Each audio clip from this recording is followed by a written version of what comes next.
Bom, tem um pessoal já chegando por aqui. Pessoal, sejam muito bem-vindos à nossa live. Vamos conversar um pouquinho sobre o benefício de prestação continuada, né? Acho que a gente já pode dar início, né, Isadora, para a gente ganhar tempo, já que o É, assunto é bem extenso. E aí eu vou apresentar você, que é a convidada da noite, aqui hoje em plena quarta-feira, 19 horas, né, após um dia longo de trabalho, para a gente conversar sobre esse tema importante.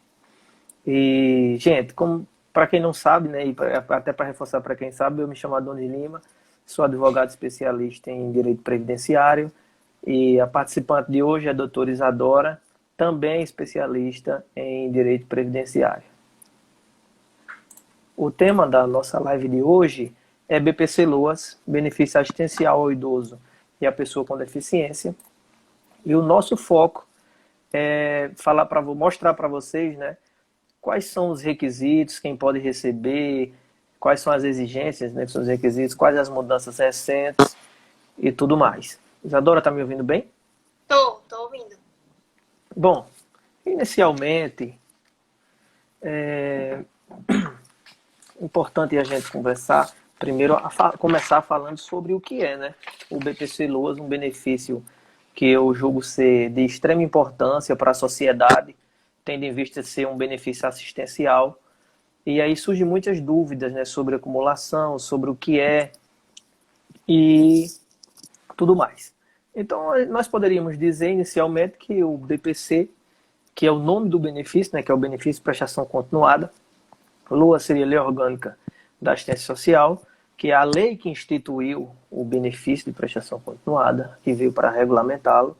A gente poderia dizer que é o benefício assistencial, né, ou como muitos dizem, o benefício previdenciário devido à pessoa com deficiência e também ao idoso a partir de 65 anos de idade. Isso porque a lei classifica para este fim que idoso aqui teria que ter, para ser considerado idoso, ele teria que ter idade igual ou superior a 65 anos.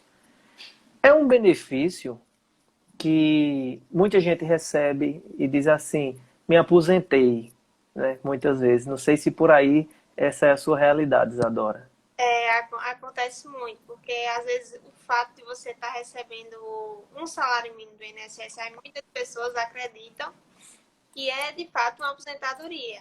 E muitas delas só vêm a descobrir, no caso de um cônjuge vem a falecer, chega no escritório, olha, meu marido faleceu e eu quero continuar recebendo o benefício que ele recebia. Aí quando você vai puxar lá no site do INSS, vê que não era uma aposentadoria, era um benefício assistencial. É verdade. Se confunde muito, porque é uma das espécies, né? Digamos que Seguridade Social é o gênero e as espécies seriam saúde, previdência e assistência. E a gente teria o benefício de prestação continuada dentro da assistência, que é um benefício que, apesar da previdência ter o caráter contributivo, mas a assistência, né, que é uma das espécies do gênero que é a Seguridade Social, ela não exige essa contribuição. Então, a gente tem que ter em mente inicialmente que o que é o BPC? É um benefício assistencial pago pelo INSS. Por isso que se confunde muito que ele é um benefício, que ele seja, né, um benefício previdenciário. E apesar das pessoas fazerem essa confusão, mas as pessoas estão sempre dizendo assim, eu me aposentei, mas não recebo 13º, né? É, Por quê? Por aí o pessoal faz esse questionamento também? faz. Não, porque muitas vezes acontece o quê? Essas pessoas colocam alguém para solicitar esse benefício. Aqui Uhum. acontece isso. Aí a pessoa vai, diz, olha, fulaninho, você se aposentou. Aí quando chega no final do ano, e cadê o 13º? Aí quando a pessoa vai procurar saber, não é uma aposentadoria, é um benefício. Então, as pessoas ficam até frustradas por conta disso. Verdade. Porque é uma coisa totalmente, vai gerar uma assistência àquela pessoa que não tem condições de prover do seu próprio sustento, né? Diferentemente Verdade. da aposentadoria. Gente, Para quem está chegando depois, sejam muito bem-vindos. O tema da live é BPC Loas, benefício assistencial ao idoso e à pessoa com deficiência. É aquele benefício que não requer, não exige contribuições para o INSS. Doutora Isadora, olha só, conta para a gente quais são os requisitos necessários que devem ser cumpridos para o recebimento do benefício de prestação continuada. A gente tem duas espécies, né? Que é ou por idade ou por deficiência. Se você completou 65 anos, nunca contribuiu para a Previdência Social, o seu salário, você não tem renda, e sua renda per capita, a renda familiar de todas as pessoas, não chega a um quarto do salário mínimo. Que seria 25%, né? Isso. Então, essa pessoa ela já está apta a receber o benefício assistencial. Mas aí surge a pergunta: eu não tenho 65 anos, mas possuo uma deficiência. Então, nesse caso, além dos critérios de renda, tem que ser comprovado que você tem uma deficiência mental, intelectual, sensorial, para que você possa receber esse tipo de benefício. Então, não adianta você, moram 5 pessoas na sua casa, cada uma recebe um salário mínimo, mesmo a pessoa tendo alguma deficiência, querer receber o benefício assistencial, porque, infelizmente, não vai conseguir. Para você conseguir algum tipo de benefício, não sei se acontece isso aí, doutor Adon, porque muitas pessoas chegam e dizem: olha, eu nunca contribuí, mas tem gente que nunca contribuiu e se aposentou. Eu quero me aposentar. Porque fulano está aposentado, mas você tem que entender que para você se aposentar para a Previdência, tem que contribuir, ou então ser segurado especial. Então, assim, o benefício assistencial, você tem que ter uma deficiência, no caso da pessoa com deficiência, ou idoso, 65 anos de idade, e esse critério de renda. Não é assim? Exatamente. O que é que acontece muito por aqui? Inclusive, é o que mais se repete, eu diria, pelo menos aqui na minha região. Esqueci de falar, né, gente? Eu sou de Surubim, doutora Isadora, da cidade de Lajeado, na apresentação passou batido, Isadora, desculpa, viu? Bom, vamos lá, o que é que tem acontecido? Chega muito por aqui, chegou muitas pessoas dizendo que, olha, eu tenho uma deficiência e eu tenho direito a receber o benefício, porque eu sou uma pessoa com deficiência. Só que o que a gente precisa deixar claro, e esse é o primeiro intuito dessa live, é que para fins de recebimento do benefício de prestação continuada, que não exige contribuição, né? Não é obrigatório que seja vertido contribuição, apesar de ser possível, a gente vai falar disso mais à frente. Para que seja recebido esse benefício pela parte que requer, essa parte precisa comprovar, como o doutor Isadora bem colocou, no caso da pessoa com deficiência, além da deficiência, que preenche o requisito do critério de renda, ou seja, que possui a renda per capita familiar inferior a um quarto do salário mínimo, quase que não sai, foi renda per capita. Renda per capita inferior a um quarto do salário mínimo, não é isso, doutora? E aí o pessoal chega achando que o fato por si só de possuir uma deficiência daria direito ao benefício de prestação continuada, quando não. Isso. E no caso, assim, se você possui uma deficiência e você contribui para a Previdência, então, nesse caso, seria o caso de uma aposentadoria por invalidez, não um benefício assistencial. Exatamente. Né? Exatamente. Tem, aí diz: não sei se chega aí para você. Como eu faço o cálculo dessa renda per capita? O que é renda per capita? E a renda per capita nada mais é porque você vai somar a renda de todos os familiares que residem na mesma casa e dividir. Quando dividir por 4, você vai ter um resultado. Se ultrapassar o salário mínimo está R$ 1.100, então se ultrapassar mais ou menos, acredito que seja 275, exatamente. Eu fiz a conta aqui bem rapidinho. Então, se ultrapassar isso, você não vai ter direito ao benefício. Agora, sendo inferior, ou seja, ninguém tem renda na sua casa. Então, provavelmente, você vai estar apto a receber esse benefício. Exatamente. E essa questão da renda é justamente um dos problemas que a gente vai conversar daqui a pouco, né? Que é a respeito do monitoramento operacional do benefício, o MOB, que tem chegado cartinhas para as pessoas exigindo, né, que seja comprovado que o critério de renda, eles alegam que o critério de renda foi superado, que se precisa da necessidade de comprovação através de documentos, que apesar do critério ter sido superado, com o abatimento de despesas específicas aceitas na via administrativa, é possível a manutenção, ou seja, a permanência do benefício. Só que o que é que acontece? Quando você falou aí de renda per capita, ou seja, de renda familiar, é importante a gente esclarecer para o pessoal o que seria essa questão, quem é considerado família, né, dentro desse núcleo familiar. E aí a gente poderia dizer que é considerado família para o benefício de prestação continuada para fins de auferição, ou seja, de observação do critério, do preenchimento ou não do critério de renda, aquele que está recebendo benefício, o pai, a mãe, o cônjuge, o companheiro. Agora, claro, muita atenção, que no caso dos irmãos e no caso até mesmo dos filhos, esses filhos e esses irmãos precisam ser solteiros.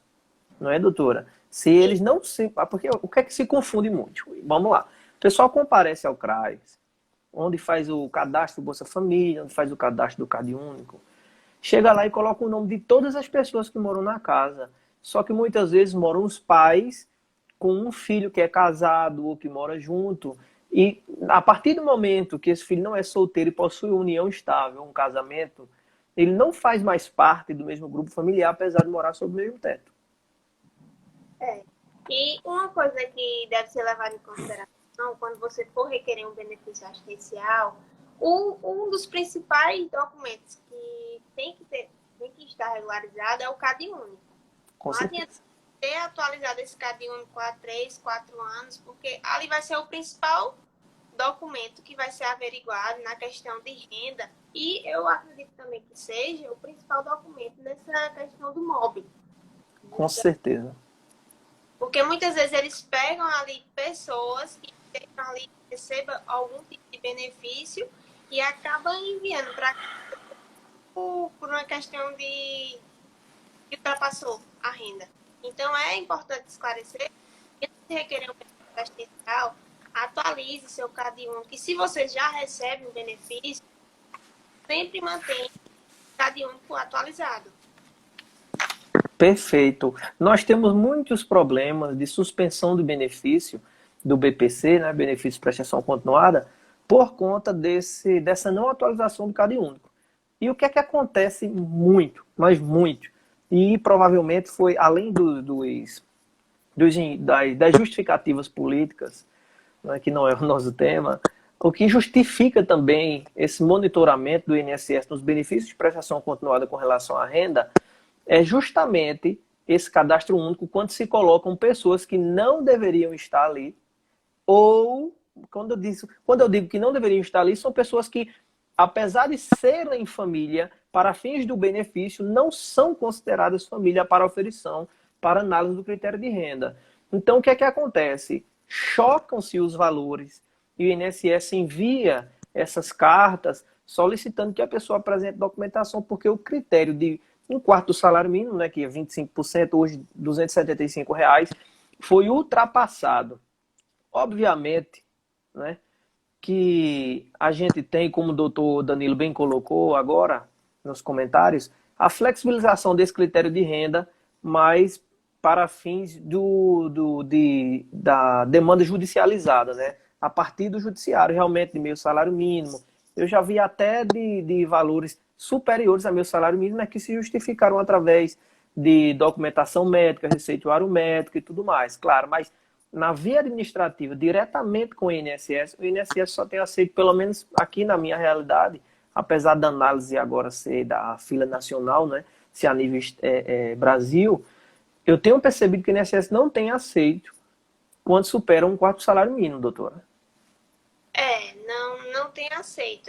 Veio a lei ano passado, né, a 13.982, que estabeleceu que alguns tipos de benefícios não poderiam ser computados, mas mesmo assim o INSS continuou mandando cartas para os beneficiários, excluindo totalmente.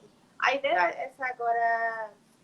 essa portaria, que é como se eles tivessem acatado a lei, né? Que Uhum. é até um pouco injusto falar isso. O INSS aceitar uma lei. Para ele aceitar, ele tem que emitir a própria portaria, né? Exatamente. Então, assim, tem coisas no INSS que não tem como aceitar e a gente só vai ganhar isso no judiciário. Mas é extremamente importante manter esse cadastro único atualizado. E uma coisa que eu percebi desde a pandemia, não sei se aí você chegou a ver isso, porque muitas pessoas começaram a se ligar nessa questão da atualização do cadastro único nos auxílios emergenciais, que teve muito auxílio emergencial negado por conta de falta de atualização do cadastro único, que deixaram de receber o auxílio emergencial por Justamente. conta disso, né? Então, assim, se você possui o cadastro único, mesmo que você não tenha o benefício, mas posteriormente você pode requerer esse tipo de benefício, então mantenha sempre o cadastro único atualizado. Atualizado. O que é que acontece? Mais uma coisa que acontece, né, ligada ao cadastro único. Ocorrem mudanças nos fatos da família, por exemplo, companheiros que não estão mais juntos, filhos que saíram da residência, né, deixou de morar com os pais e foi morar sozinho, ou casou, se mudou, ou foi fazer faculdade em outra cidade, e eles permanecem no cadastro dos pais, pais estes que recebem um benefício, prestação continuada, e aí Aí, depois vem o INSS cobrando, né, todo esse valor. esses filhos passam a trabalhar com carteira assinada, recebem um salário e o benefício dos pais, o benefício assistencial, é cortado justamente por isso. Porque o filho vai constar nesse cadastro único, a renda vai superar e muitas vezes o que acontece, não sei se já chegou para você, o INSS chega a suspender o benefício sem nem sequer mandar carta. Eu acho que essa é a prática fiel do INSS, né? Com todo respeito aos servidores, mas assim, eu acho que o recorde é acontecer isso. Porque assim, se tem uma central de monitoramento, por que não enviar para o beneficiário? Até hoje eu não entendo isso. Se tem essa questão do monitoramento, por que ele não envia? Automaticamente suspende. Exato. Quer abrir um cumprimento de exigência, alguma coisa do tipo, para o seu beneficiário atualizar o cadastro, não, simplesmente suspende e quando você pede a reativação dos benefícios, aconteceu comigo isso há alguns meses atrás. Pedi a reativação do benefício, ele disse que não poderia reativar. Aí tem que entrar em judicial, não tem o que se fazer. Exatamente. E uma coisa que pra mim eu vejo que não funciona, não sei aí pra você, Adonis, porque entrar com recurso no INSS, o recurso passa 2 anos e nada. Olha, Apesar do judiciário ser bem lento, nessa questão acaba superando o INSS. eu costumo dizer, doutora, que para fins de razoável duração do processo, ou seja, de andamento processual, o juizado especial é uma mãe. Para este fim, pelo menos nos casos que eu tenho judicializado. Agora, recurso para o INSS, para o INSS não, né? Para as juntas de recursos, para os conselhos, é uma situação muito difícil. Eu já recebi clientes que trouxeram, né, os requerimentos que já iam em 1 mês, 1 ano e 8 meses, 2 anos e estão parados. O que tem ocorrido é que a sociedade a sociedade está mais instruída e devido à necessidade ela tem exigido mais dos advogados, dos juízes, do judiciário, do administrativo, né, da autarquia federal do INSS. E o que é que tem ocorrido? Tem vindo uma demanda muito grande dessa lentidão do INSS para que seja judicializado o mandado de segurança, para que se acelere esses requerimentos que estão pendentes. No mínimo, vamos falar no mínimo, 90 dias de atraso, quando seria 60 dias o prazo, né, lá atrás. Então, o que é que acontece? A sociedade tem recorrido a esse mecanismo para acelerar a concessão e análise desses benefícios.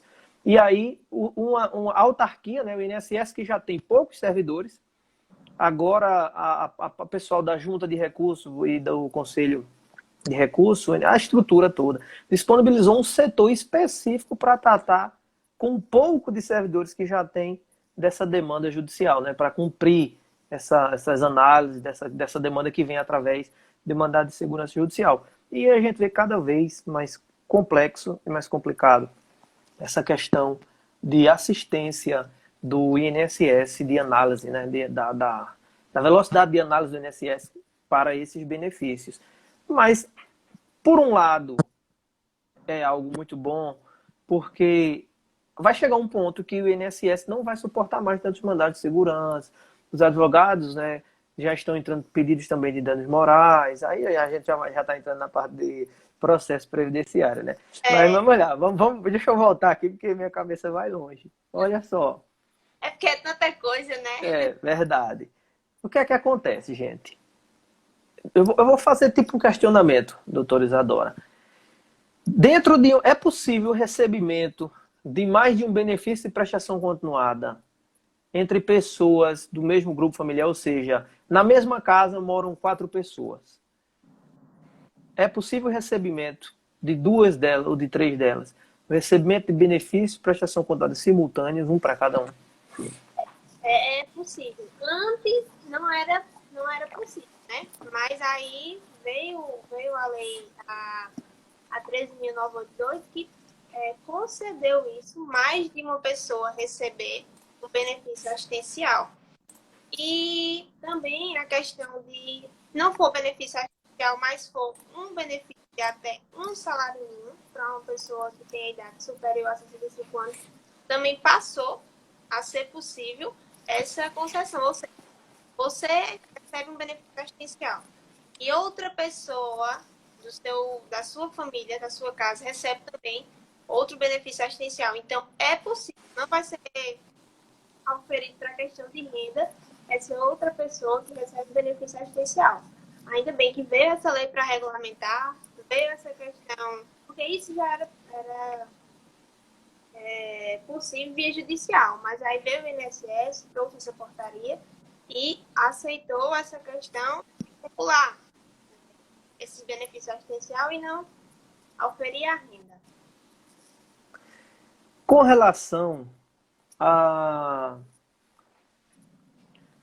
ao recebimento, uma dúvida que surge muito, né, das pessoas, com relação ao recebimento, o pessoal pergunta, olha, eu já recebo pensão por morte, posso receber benefício de prestação continuada? Olha, eu recebo um auxílio-doença, posso receber um benefício de prestação continuada? Como é que fica essa questão? A gente, aqui, do meu entendimento, a verdade do entendimento legislativo, né, da própria lei, melhor dizendo, não é possível, não é, doutora? Não é possível. Existem alguns casos que é possível quando é concedido para aquela pessoa que recebe um benefício previdenciário, mas ela possui mais de 65 anos de idade. Mas para fins de esclarecimento para o pessoal, é possível o recebimento, por exemplo, da mesma residência, uma pessoa de 50 anos está recebendo auxílio-doença e a outra receber um benefício de prestação continuada, claro, sem fazer ali a análise das despesas, simplesmente com base na concessão dos benefícios. Deixa eu ver se eu entendi. Se é possível a acumulação, por exemplo, de um auxílio-doença de uma pessoa da mesma casa com a acumulação assistencial, é isso? Na verdade, a acumulação a gente já sabe que não é possível, né? O BPC, o benefício de prestação continuada, não é acumulado com nenhum outro benefício, salvo o indenizatório. Mas eu me refiro ao seguinte ponto, de na mesma residência ter pessoas com menos de 65 anos, por exemplo, uma pessoa com deficiência, do mesmo grupo familiar, sim, e outra pessoa com menos de 65 anos receber um auxílio-doença. Caso um já receba o auxílio-doença, o outro vai poder receber o benefício de prestação continuada? Nesse caso, aí, se essa pessoa tiver menos de 65 anos, esse auxílio-doença vai ser computado para fins de renda. Perfeito. E vai ser somado à renda aquele auxílio-doença. Então, se ficar inferior a 275 reais, vai poder. Aí, ultrapassou, infelizmente, não vai ser Digo isso. É exatamente isso que nós temos dificuldades de comprovar e de até mesmo das pessoas entenderem. Porque ela diz assim, ah, mas a pessoa, meu irmão, o meu cônjuge, meu esposo, né? O benefício, o meu pai, que ele recebe é dele, eu não tenho nada a ver com isso. Mas, gente, a gente precisa ter em mente que o que precisa ser cumprido são os requisitos legais. O que é que a legislação diz? A legislação diz que não é possível o recebimento de pessoas do mesmo grupo familiar, por exemplo, um receber um auxílio-doença, uma aposentadoria por invalidez. Isso eu estou falando de benefícios abaixo, pessoas que recebem benefício e têm menos de 65 anos de idade. Não é possível esse recebimento do benefício de prestação continuada a princípio, né? Porque comprovado Em que, regra, né? em regra, porque se ficar comprovado a renda per capita familiar, ou seja, a renda das pessoas que moram juntas, é inferior a um quarto do salário mínimo, claro que o benefício vai ser concedido, é possível. Né? Mas aí já é uma exceção, mas a regra é que não pode. Outra coisa. Aí o que Eu, essas pessoas têm que fazer? Junta despesas que você tem. É uma das exceções. Se você comprovar que você tem gastos com tratamento médico, com exames, consulta, que o Estado não arca com isso, você tem que juntar tudo isso e mostrar para o INSS, ó, eu tenho gasto disso, disso, disso, disso. Então, minha renda familiar não pode ficar comprometida com base só no salário exato, do auxílio-doença. Então, gastos exato. com fralda, medicamento, consultas médicas, ou seja, tudo de gasto, guarda o comprovante. Porque não sei se isso acontece aí, mas acontece muito aqui. O pessoal não guarda nada. Aí só Não, sabe a importância de documento quando precisa. doutor Então, Danilo, o senhor que está aí na live nos acompanhando, o senhor que é advogado também, me diga uma coisa, no seu escritório, a maioria dos clientes que chegam para pleitear ou para pedir a manutenção, né, a permanência do recebimento de benefício de prestação continuada, eles chegam com documentação, porque, doutora Isadora, aqui 99,9%, infelizmente, não tem documentos. Sabe o que é que acontece? As pessoas que recebem esse benefício vivem numa situação, pelo menos a maioria delas, numa situação de hipossuficiência, ou seja, de miserabilidade. Eles vivem numa situação que eles precisam. O doutor Danilo está dizendo que nunca chegam com documentos. Bom, essa é uma grande realidade, né, desse tipo de é, benefício. Então, o que é que acontece? Essas pessoas são muito carentes, e não só carentes financeiramente, mas carentes também de informação.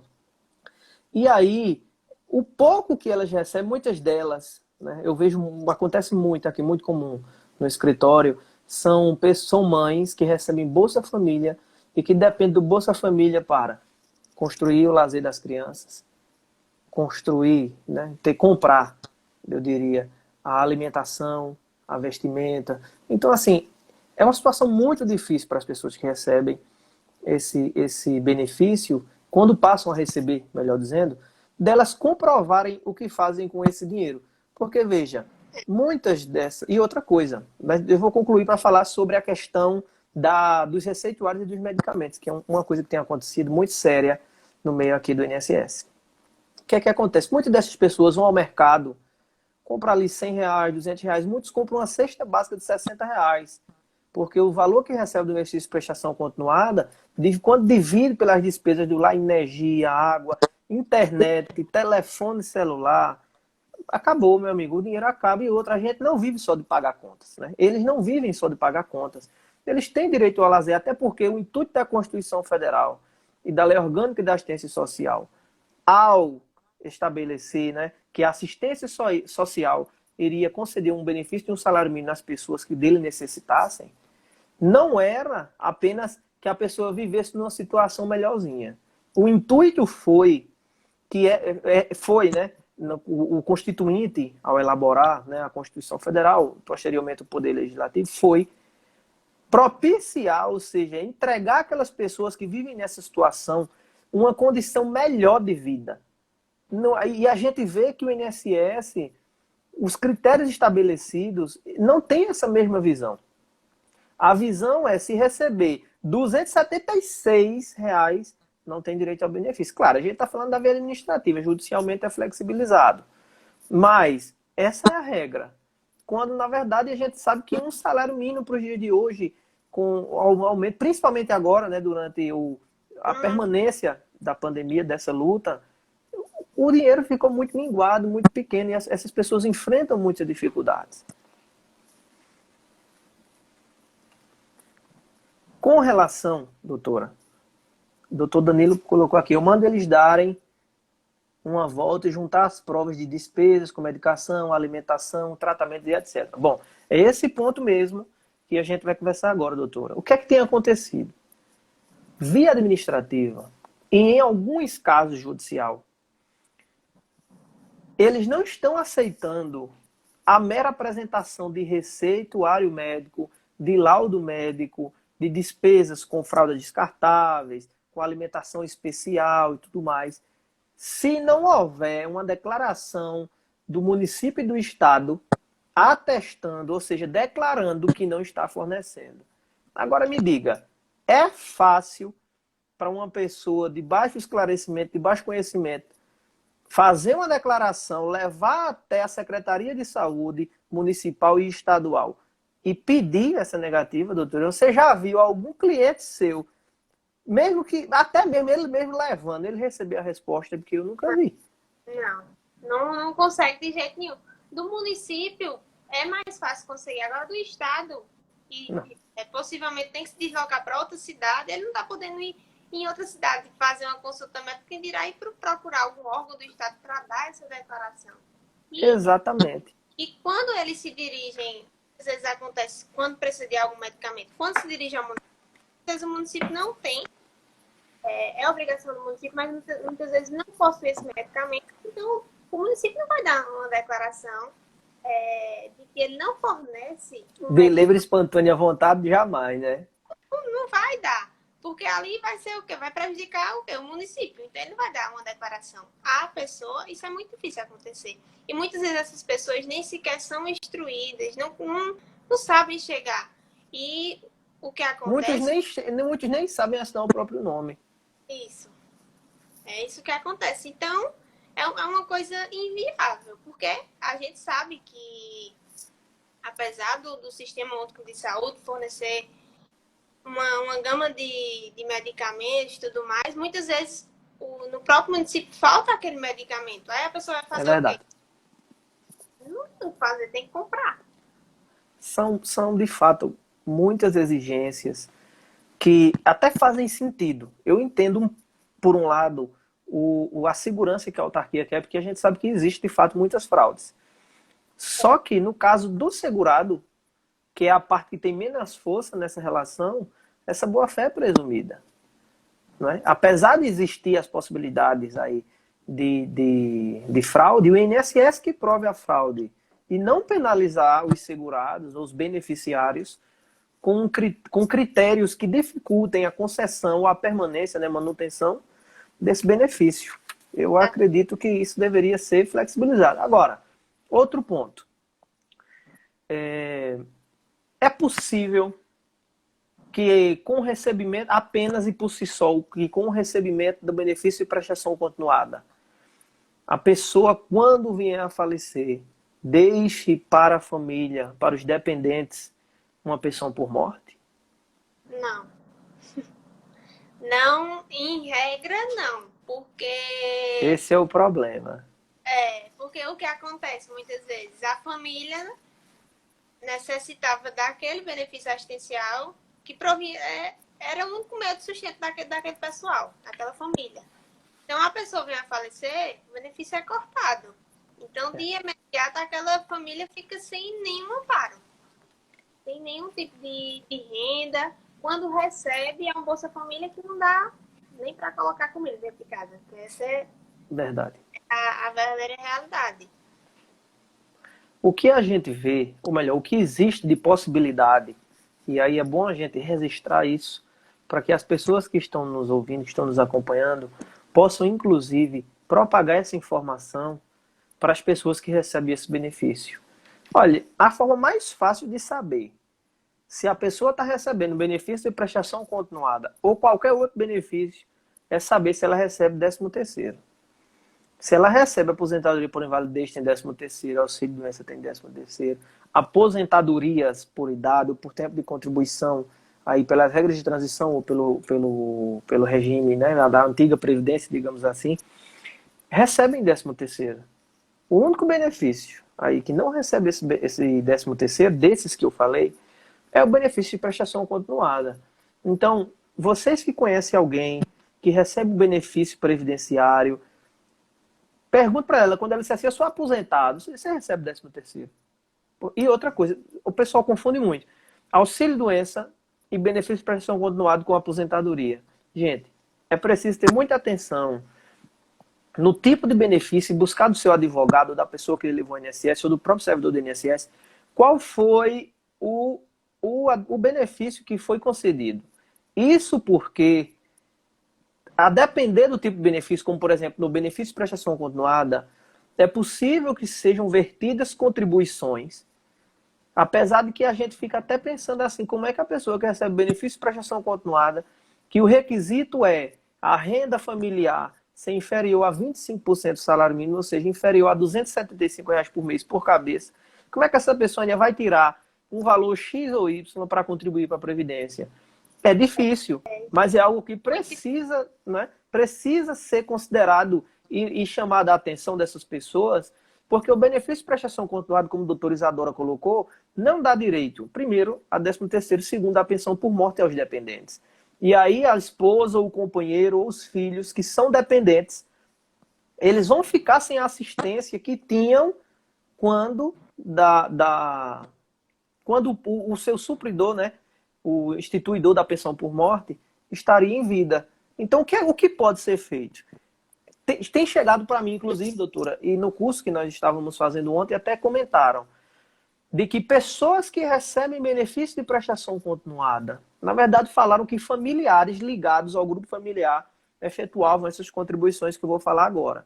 Mas o que eu estou querendo trazer para a realidade, né, para o conhecimento de todos, juntamente com o doutor Isadora, é que é possível que a pessoa que recebe um benefício de prestação continuada efetue, durante o recebimento desse benefício, contribuições para a Previdência para o fim de constituir, de adquirir a qualidade de segurado, ou seja, de estar coberto pelo INSS de fato, para que quando do seu falecimento ele venha deixar para os seus dependentes. Dependentes que eu falo são filhos, companheiros, esposo ou esposa e etc. Que eles venham lá deixar uma pensão por morte, coisa que o benefício de prestação continuada por si só não deixa. Não é, doutora? E aí, o que é que pode ser feito? O que é que o pessoal faz? Contribui como contribuinte individual. Quando, na verdade, a contribuição como contribuinte individual, apesar de permitir o recebimento, né, da pensão por morte, quando cumprida ali os demais requisitos de dependência, a depender do rol, né, 1, 2 ou 3, quando eles preenchem esses requisitos, como contribuinte individual, ele está dizendo que está auferindo renda. E o benefício de prestação continuada é um benefício para quem não tem uma renda superior a 1/4 do salário mínimo. Não é, doutora? Então, o que é que acontece? A modalidade de contribuição para quem recebe o benefício de prestação continuada, para que não haja alteração no critério de renda, seja dos membros familiares, seja da própria pessoa, é contribuinte facultativo.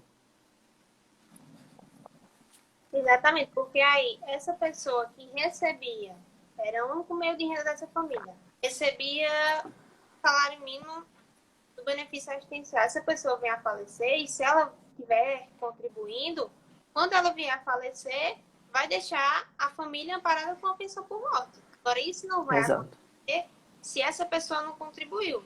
O mais difícil que seja a questão da renda, a gente sabe que hoje o salário mínimo não dá para quase nada e a gente ainda pensar naquela pessoa tirar um pouco desse salário para fazer uma contribuição é difícil, mas também é necessário para, no caso vier a acontecer uma morte, aquelas pessoas fiquem amparadas.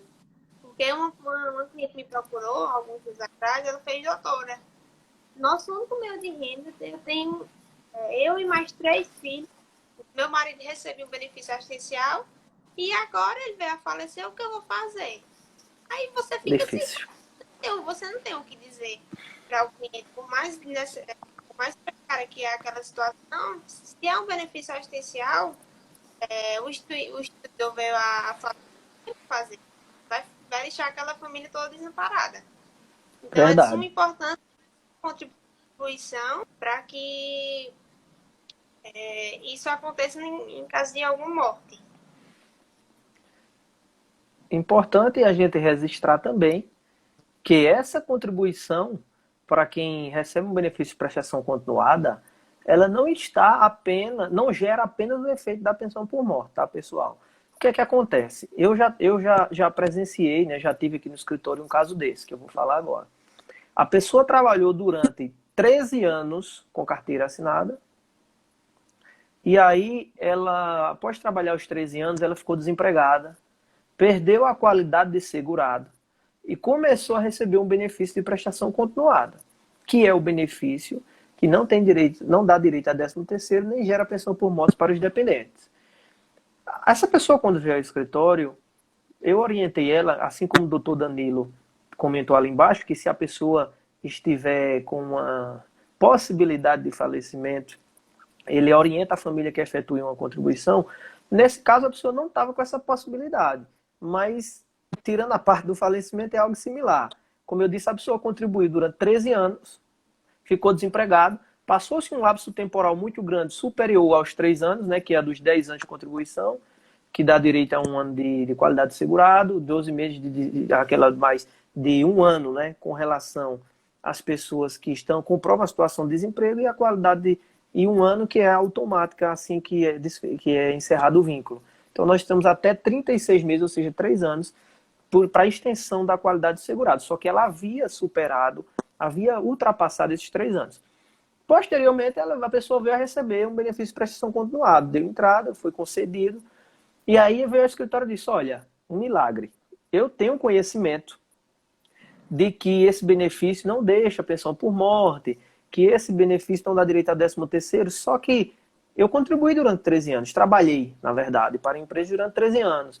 Será que não tem a possibilidade de eu me aposentar? E esse é mais um efeito da contribuição como facultativo para quem recebe benefício de prestação continuada. Essa pessoa começou a contribuir, a gente vem fazendo o acompanhamento e a gente aí constatou que daqui a 8 meses, uma média, 8 meses a um ano, essa pessoa vai ter direito a se aposentar porque ela completou, né, a carência necessária para a aposentadoria por idade, tendo em vista que ela não preencheu os requisitos das regras de transição após a mudança, né, da emenda constitucional 103. Então, gente, é muito importante se atentar para efetuar essas contribuições. Claro, 99,9% das pessoas que recebem esse benefício não tem a mínima noção e nenhum conhecimento de que é possível isso, porque o INSS não divulga. E isso que a gente está falando está previsto em lei. Não é algo da nossa cabeça, nem é tese, nem a gente está inventando, não. A lei dispõe que a pessoa que recebe benefício de prestação continuada pode, ela ou qualquer um integrante do grupo familiar para fins de renda, né, contribuir como segurado facultativo. Exatamente. Doutora, vamos Porque. falar quando você pode concluir, desculpa. Não, era só para reiterar o que a gente já havia falado. Sabe? Uhum. Você vai ter amparado. É porque essa informação não é divulgada. A gente não vê falando isso em jornal. Não vê É. falando em lugar algum. Se você Em chegar lugar no nenhum, né, na verdade. se você chegar no INSS e pedir essa informação, eles não vão lhe dar. Hoje, porque eu não sei se acontece aí, doutor. No INSS de Lagedo, só tem agora um servidor. Tudo que as pessoas procuram lá, eles dizem, ó, vão no Lan House, tome a senha inicial, resolva. Então, se o segurador, às vezes tem algum abençoado que vai lá, ajuda, instrui uma pessoa que está precisando, mas isso, infelizmente, a gente quase não vê. Então, se você É chegar verdade. no INSS, olha, se eu contribuir, receber um benefício assistencial, eu vou dar direito à pensão por morte dos meus dependentes, eles não vão me responder. Não vão de jeito nenhum. Então, assim, essa informação, por mais difícil que seja, fazer esse tipo de contribuição é extremamente necessário.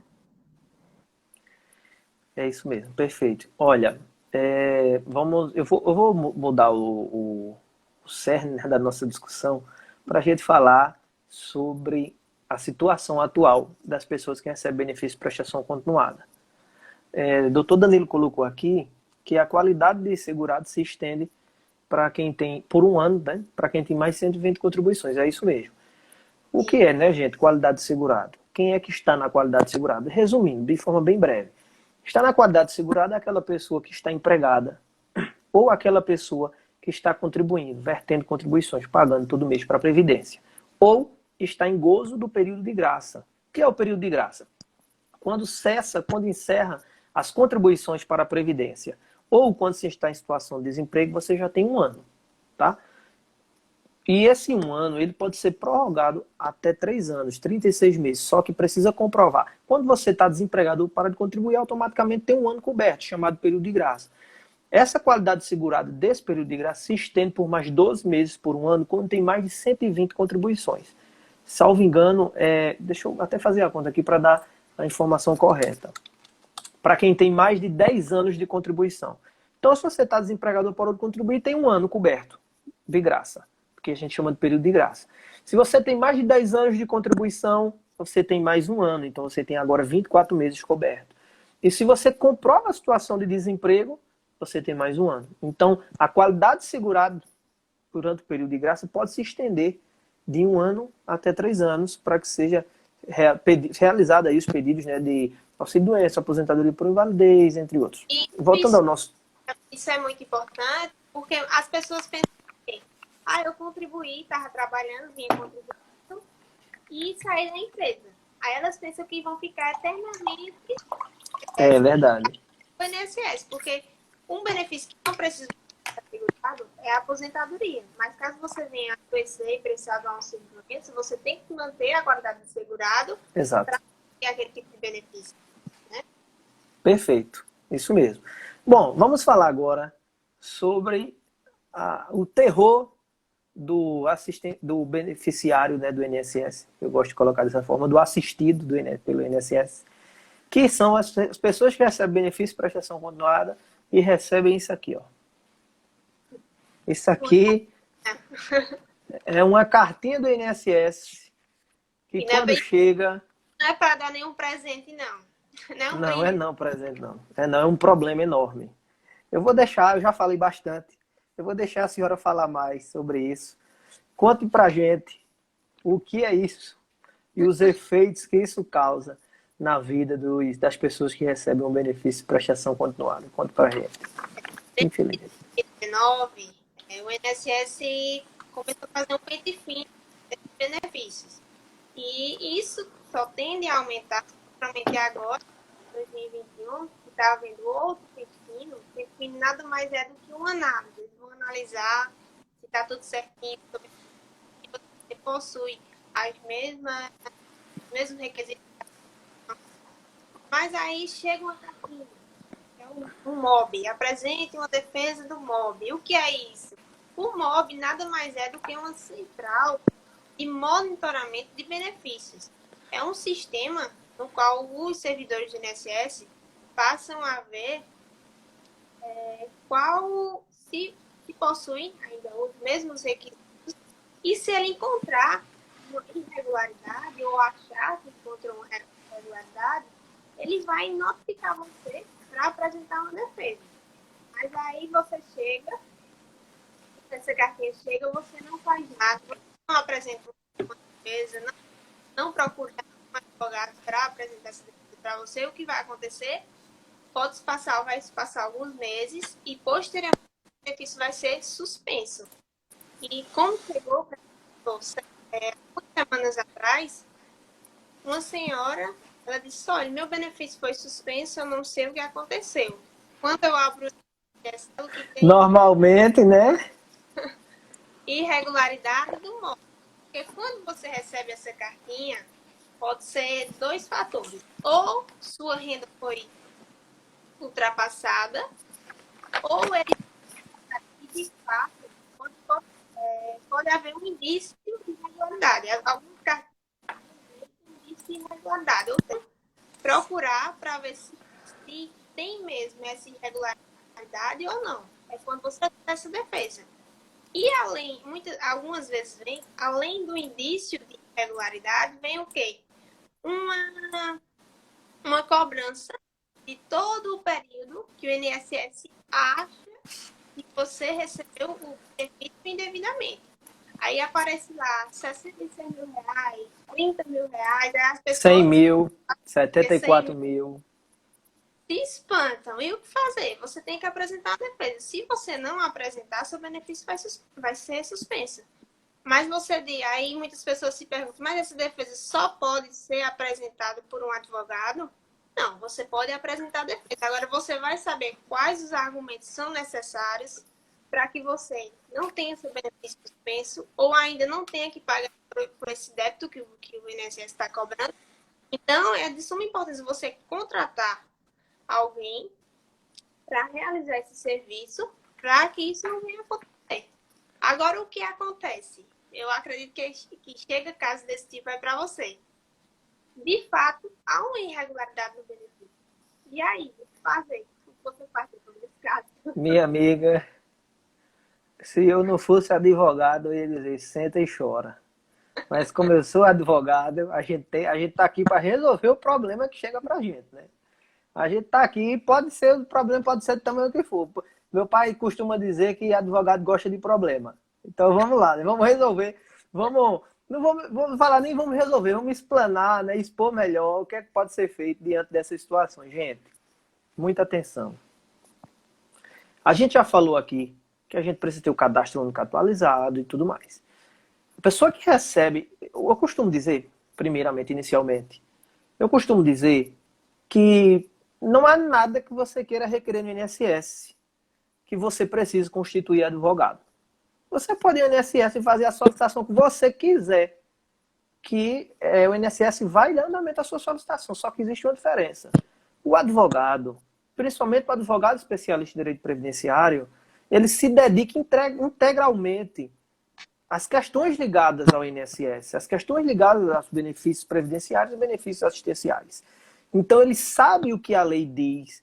Então, ele prepara uma defesa com base nas normas legais. Então, não tem como a INSS negar, ainda que negue. O cliente, o requerente, está respaldado, está com a proteção legal. Então, pode requerer, pode apresentar defesa no MOB, né, que é da CEMOB, que é Central de Monitoramento Operacional do Benefício, sozinho pode. Mas qual a importância de constituir um advogado de sua confiança? É que o advogado ele conhece a legislação. E ele vai em cima do ponto controvertido. Ou seja, ele vai em cima daquilo que o INSS está dizendo que está irregular. O advogado vai e diz, não está irregular, porque a lei diz assim, assim, assim. O que é que acontece? A gente poderia dizer que, a princípio, quando chega essa carta, normalmente, 90% das vezes, quando chega essa cartinha, ela vem pedindo para você apresentar a defesa. Não é assim, doutora? E aí é de até 30 dias. Exatamente, 30 dias corridos, né? Nem 30 dias úteis. Não, corrido. Então, contar a partir do seu recebimento. E o que acontece com você? O INSS começa a contar quando ele envia para você. Aí, se exatamente. Quando você recebe a carta, muitas vezes para o INSS ele não considera aqui. Então, quando a gente pega a carta, a gente vai ver logo o quê? Opa, a gente não tem que contar a partir do foi enviado para o segurado, tem que contar a partir do recebimento. Exatamente. Então, isso não importa a defesa. Não adianta você querer fazer uma defesa procurar lá no Google e eles não vão aceitar. Eles estão ali para cancelar seu benefício.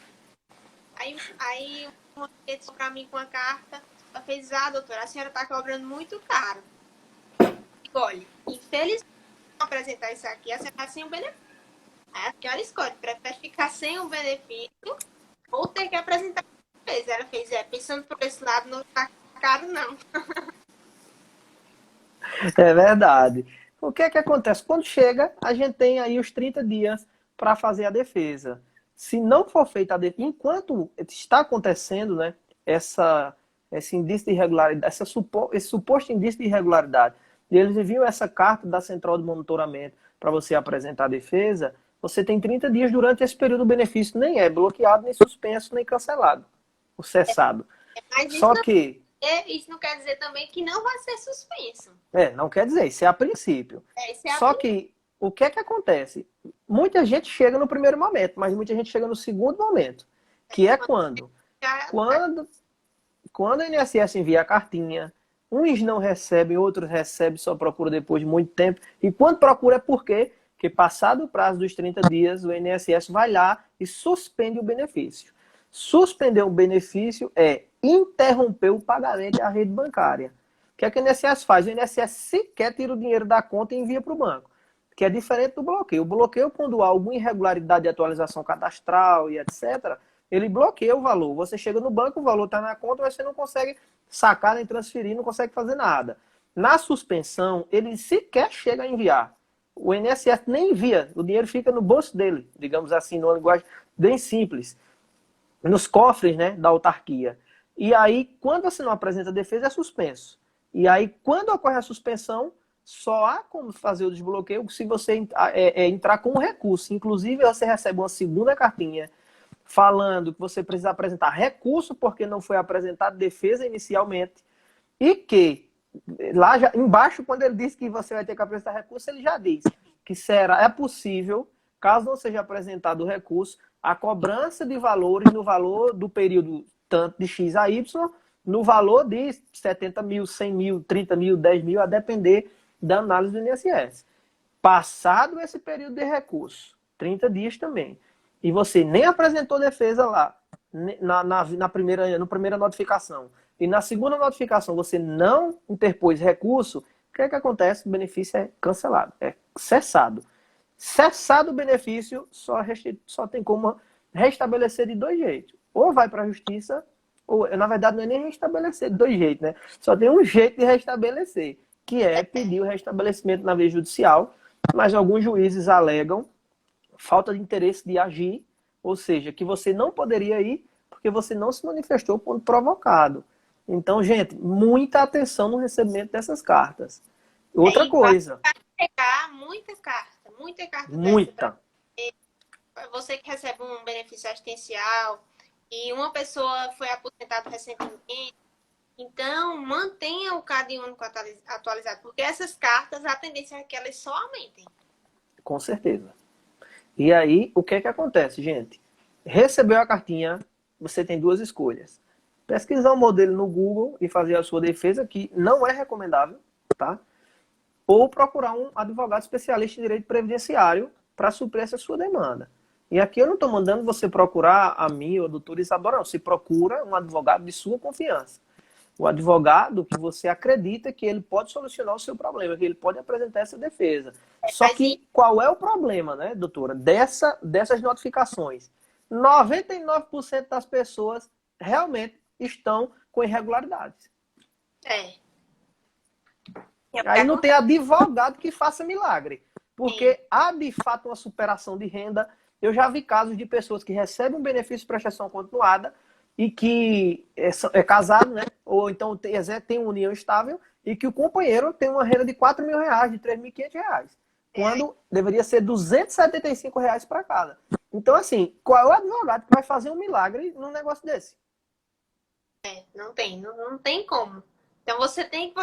Essa pessoa recebeu essa carta, tem uma renda de mais de R$4.000, aí você para. Você ultrapassou a renda. Se ultrapassou, não tem o que se fazer. Você não deveria... Quando a renda for ultrapassada, automaticamente você deveria o quê? Ter ido no INSS e pedir a suspensão do benefício. Se você não está burlando o sistema, então você tem que devolver o dinheiro. Não tem o que a gente fazer. Perfeito. Existe hipóteses de que a gente, né, o advogado pode apresentar a defesa e comprovar que esse recebimento foi de boa fé, tentar desconstituir a exigência desse crédito. Mas é algo mais à frente. Se trata aí de execução dos créditos. Vou jogar uma pergunta aqui na tela que uma pessoa mandou, e aí a senhora pode responder. Que eu acho que essa pergunta aqui Eu acho que em todo escritório, quando não chega a pergunta, chega o problema. Essa aqui. E caso o cliente alegar o não recebimento da carta de notificação, como proceder? Se ele não recebeu a carta de notificação, então aí você vai ter que comprovar que não recebeu. Então o benefício não poderia ter sido suspenso. Aí você vai fazer o quê? Entra no meu INSS para ver quando foi aquilo ali e para ver se eles têm. Você vai ter que alegar que não recebeu essa carta e eles vão ter que provar que mandou a carta. Exatamente. Só que aí a gente tem outro problema, né? Que às vezes o INSS ele apresenta no processo a, a consulta ao requerimento que o beneficiário, né, que é aquela pessoa que deveria ter recebido a carta, ela não recebeu a carta, mas ela consultou através do portal do INSS aquele requerimento e eles apresentam que ela tomou conhecimento no momento que abriu o requerimento.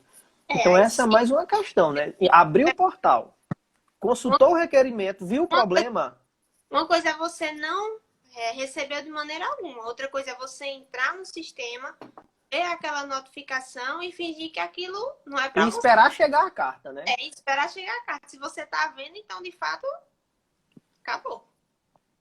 Gente, pelos meus cálculos aqui, a live vai cair, tá certo? Eu queria agradecer a vocês que estiveram aqui com a gente até agora. E principalmente a doutora Isadora, que topou a gente conversar um pouquinho sobre o benefício de prestação continuada. Doutora, muito obrigado. Virão outras lives e a gente vai conversar sobre esse e outros temas. Agradeço a cada um que ficou aqui até agora, doutor Danilo, a Naeli, enfim, a todo mundo, a doutora Laís também, que estudou comigo e apareceu aqui, e aos demais. Gente, prazer receber vocês aqui na nossa casa digital para a gente conversar e prestar alguns esclarecimentos à população. Eu que agradeço o convite e qualquer dia,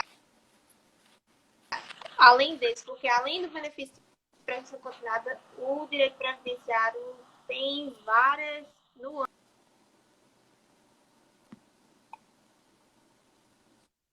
Não é passada em jornais, em noticiários, de qualquer outro meio. Então, nós como advogados precisamos trazer isso para a sociedade. Acho que é uma da nossa missão aqui é trazer conhecimento às pessoas. Né? E eu que agradeço, estou por aqui sempre que precisar.